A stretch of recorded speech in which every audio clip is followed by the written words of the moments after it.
entre lo analógico y lo digital había una posibilidad, decíamos, de interrelacionar, para lo cual necesitamos realizar o construir piezas gráficas que decíamos la perspectiva polar, hablamos de las perspectivas paralelas. Yo se lo repito para que ustedes se graben a qué sistemas hablamos. Perspectivas polares, perspectivas paralelas, hablamos del sistema diédrico, y esto de comenzar con hablar sombras, decimos que si yo puedo hablar de sombra es porque puedo ver los objetos, puedo visualizarlos, puedo apreciarlos, puedo entenderlos, puedo aprenderlos, y si puedo verlos, existe un fenómeno que se llama de luz, y si existe ese fenómeno de luz, por lo tanto los objetos, la arquitectura en sí va a apreciar efectos de luces y sombras. Fíjense, allá por el año 1930 Le Corbusier definía lo que era la arquitectura, ¿no? Fíjense, la arquitectura es el juego sabio, correcto y magnífico de los volúmenes reunidos bajo la luz. ¿Qué concepto, fíjense, que nos sirve para dar como inicio o puerta principal a esto que íbamos a hablar, ¿no? O sea, no se concibe la arquitectura si no hablo del concepto del fenómeno de luz y sombra, para hablar de iluminación y sombra tenemos que remontarnos un poquito al sistema diédrico, que el sistema diédrico, habíamos dicho la clase pasada y lo venimos diciendo, el sistema que me ayuda a interpretar o a dibujar los objetos. Lo voy repitiendo despacito, pues si quieren anotar ustedes por ahí algún concepto, lo pueden anotar, O sea, el sistema diédrico o el sistema de Gaspar Monge, ahí lo tienen, allá por el año 1800 define, inventa esto de la geometría descriptiva, que le da como comienzo a lo que hoy entendemos o conocemos como el sistema diédrico o el sistema de Monge, por ahí está. Don Gaspar, allá por el año 1800, inventa esto del sistema. De acuerdo a eso, vamos hoy a hablar un poquito de esa historia. Y la luz, así como la luz nos enseña o nos podemos apreciar los objetos, también la sombra nos sirve ¿para qué cosa? Para entenderlo. Fíjense, si yo viera solamente esta foto, ¿no es cierto?, ¿puede entender de qué se trata? ¿Qué les parece a ustedes? No. La sombra, de alguna manera, me delimita o me dice, me indica qué es lo que es eso. Me ayuda a entenderlo, me ayuda a interpretarlo, me ayuda a verlo. De alguna manera, vuelvo a decir, si esto yo lo veo y miro, no sé qué es, parece un caballo visto de atrás, ¿no? Pero si yo veo esto, digo, no, fíjate, es un grifo, una canilla, una grifería. El hecho de, fíjense las dos imágenes, ¿no?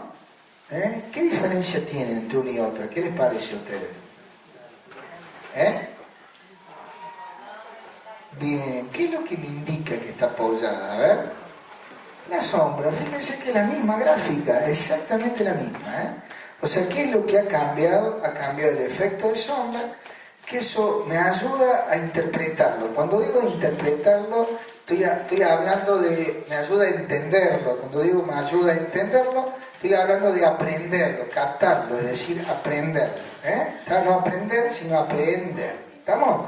De eso se trata. Fíjense, el efecto de sombra, fíjense que las esferas están de la misma forma ubicadas, y que el cambio simplemente de la mancha de sombra hace que diga esto está apoyado en el piso y esto está elevado.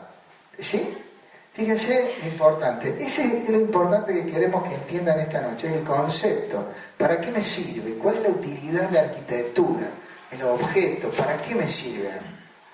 Más allá de que hoy vamos a ver un método resolutivo de cómo llego a bordo y cómo puedo sacar el dibujo de la sombra, ¿para qué me sirve? Fíjense, la esfera tiene zonas. ¿Cómo se llaman esas zonas? Iluminadas, zonas en media sombra y zonas en sombra. La que tiene el objeto se llama sombra propia. Anótenlo, es una palabra que lo vamos a repetir bastante en la noche. Sombra propia. Y la sombra que arroja el objeto sobre la otra superficie o sobre otra superficie se llama sombra arrojada. Entonces ahí tenemos la primera clasificación entre el efecto que produce la luz sobre el objeto. Aparecen sombras propias y sombra arrojada. ¿Sí? Con los distintos matices sobre el objeto. Zonas iluminadas con brillo, zonas en media sombra si se quiere, que hacen que el volumen se vea volumen. ¿Está claro? Fíjense y díganme, veamos esta foto primero, después vemos el resto. Fíjense esa foto. ¿Entienden de qué se trata eso? Pareciera que es una vista aérea, ¿no? Fíjense, ahí hay un segmento, un sector que pareciera que es algo, que no sé qué. Es esto, ¿no? Es esta foto que vemos abajo. Pero fíjense, si yo lo veo desde arriba, puede ser de un avión, de otro edificio y demás, si yo no tengo el efecto de esto, ¿lo ven? No entiendo que eso es un arco.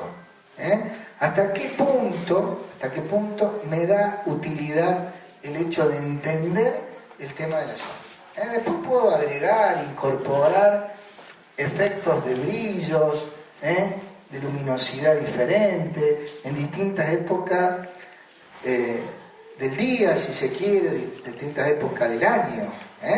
Pero el efecto de sombra hace y me da a entender, hasta le diría más, puedo hasta cuantificar, si se quiere, qué altura tiene lo que hace a este objeto. Ya vamos a ver esta noche cómo podemos obtener.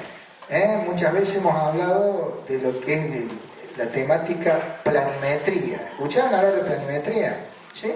Entonces van a ver esta noche que la planimetría, de alguna manera, es una vista superior, ahí lo tienen, vista superior con sombra.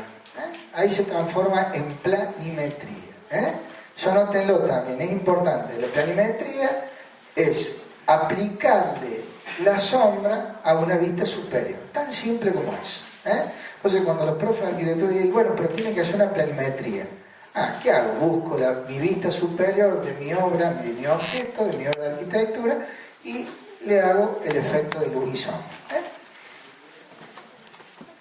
Y aquí comienza de alguna manera el concepto del microfenómeno. Nosotros lo vamos a entender así.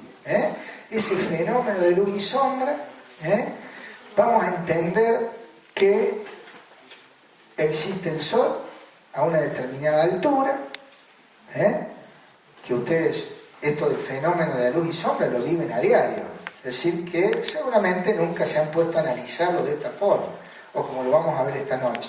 Pero, de alguna manera, de eso se trata.